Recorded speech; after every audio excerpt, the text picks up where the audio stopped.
Product not yet rated.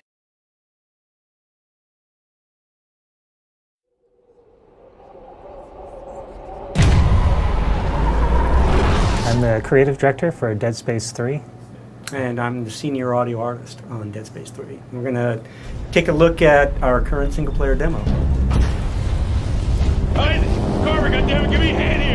As the demo begins, Isaac Clarke finds himself on a ship called the Eudora, which happens to belong to this guy here who he's handing a welding torch to.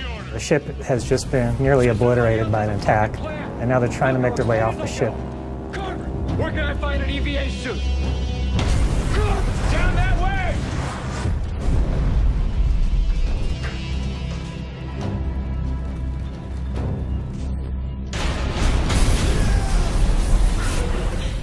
This is a scene I love for audio because there's so much going on, and yet we've still found a way to use subtlety in the scene, even amidst all of the choking, the explosions, and the bombast. There are like shards of glass floating around like a cloud in the environment that signal to the player that, you know, you have to go this way, and yet it's very dangerous to go this way.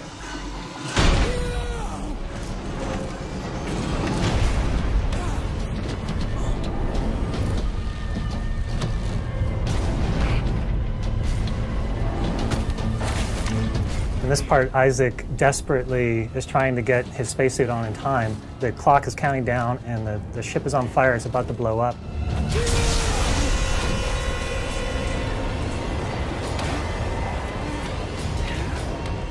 He gets the cabinet open and his helmet goes flying out into outer space. So he knows he only has a minute or something before he's going to suffocate. And he launches himself into space after that helmet, which is his lifeline. And he gets it just in the nick of time as he finds himself in the middle of the Eudora as it's flying to pieces. Guys, okay, I see it. Let's find something to hang on to.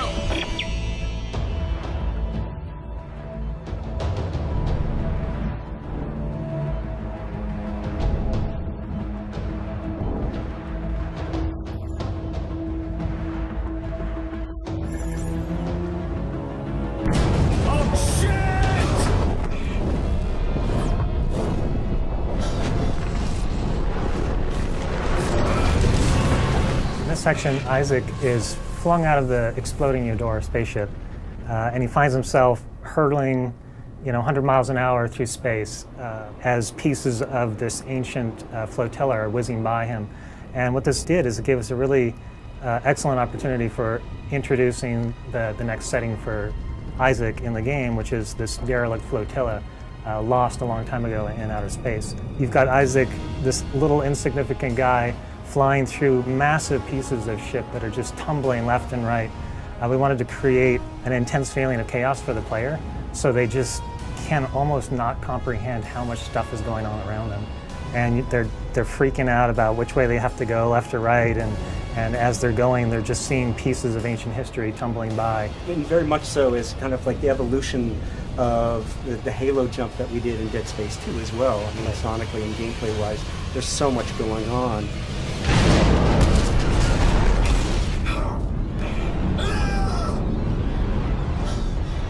We took the environment and created 3 new threats within that environment, and we had to pay off on all of those sonically, making sure that the gameplay was thrilling as could be. In a scene like this, on one of the prior games, we would have made it much more aleatoric and just about kind of tone clusters and chord swells that are really difficult to relate to. And I think that we're inching towards going towards a more thematic musical approach.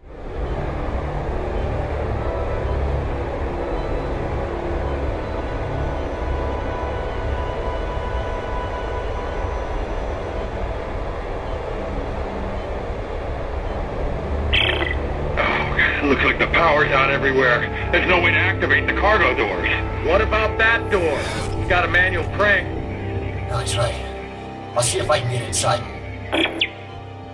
In this section, Isaac is separated from the rest of his crew. He's run out of options. He had previously just been flying through space, and now the only thing left for him is to go into this derelict ship. It's his only hope of oxygen and some parts that he can scavenge and upgrade his equipment and somehow survive this event that's happened to him. Looks like I'm the first person to come through here in a long time. There's residual air. Tastes like dirt. Sonically, I think it's really unique in all of Dead Space because it's one of the most quiet environments we've ever created. So it really amplifies that sense of Isaac's being alone and being separated from his crew and going deeper into finding out what happened here.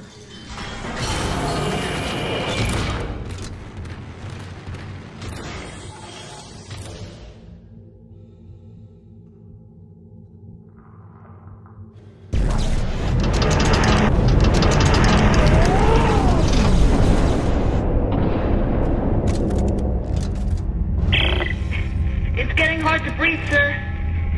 How much longer? Yeah, we're working as fast as we can. I don't know, Mark's really pale, sir.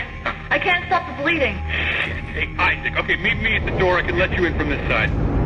Right there, now get in here. Give me a hand. Aye, aye, Captain. Hey, don't get cute.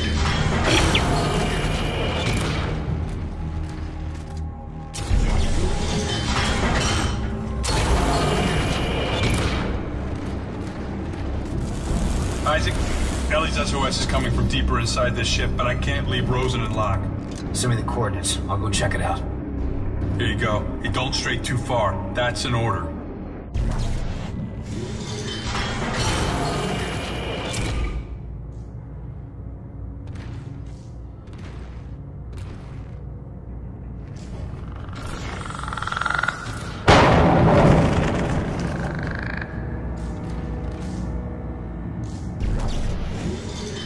This is my favorite moment right here. Door opens, lights shining through, and eliminates everything beyond the door, which happens to be what happened to the crew. And now you find out that something more sinister has happened to them.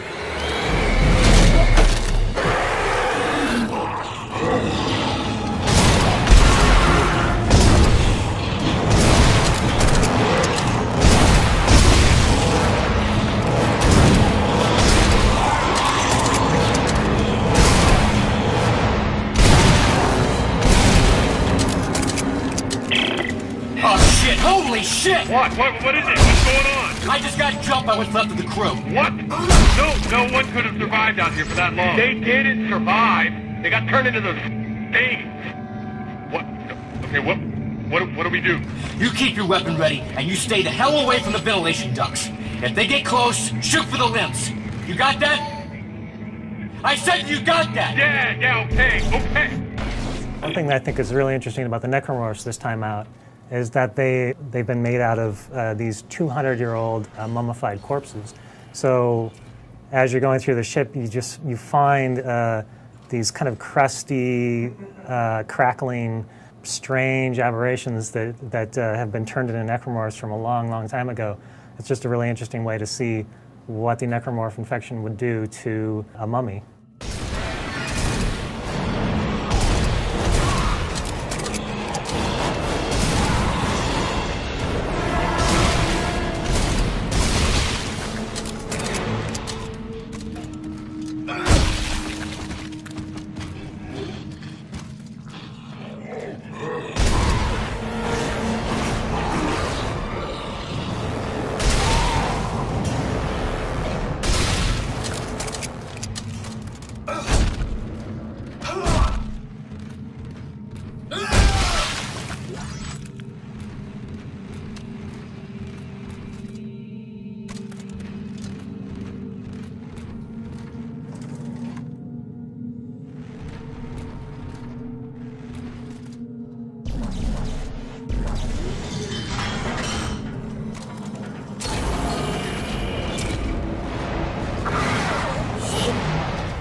This part is where we're bringing back in one of the favorite enemies from the Dead Space franchise, the Lurker.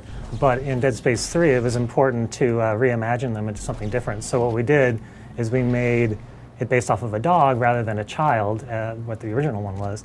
And the reasoning behind that is that this government whose flotilla that you're exploring, they just so happen to have needed dogs as part of the effort to find things on the planet that they were looking for. Similar to what you would do with earthquake victims, where you'd have dogs that would go out and search for things because they get a scent. These dogs just happen to have been turned into necromorphs, and now we get to see what happens when an animal gets turned into something necromorphic rather than a human.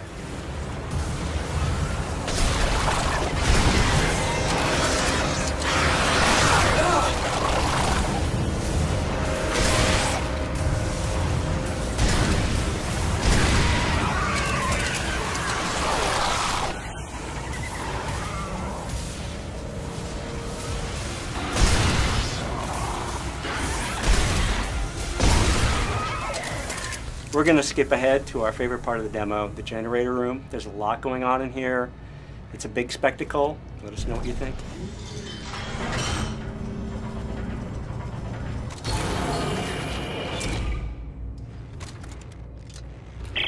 Norton, you there? Yeah, I'm here. All right, I think that's holding them for now. Good. The SOS is coming from directly above me. And it looks like I found the ship's primary generator. If I can get power going, it should unlock the crossover for you. All right, what about you? There's an elevator here that goes straight up the spire. I'll meet you at Ellie's coordinates.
The crossover just opened up.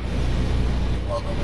Rosen, Locke, and Stickfoot. Isaac Carver will rendezvous at the Spire. Got it.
So thanks for watching. We made this for our fans, for you guys, and you can find more of this at deadspace.com. Let us know what you think. We're on Facebook and on Twitter.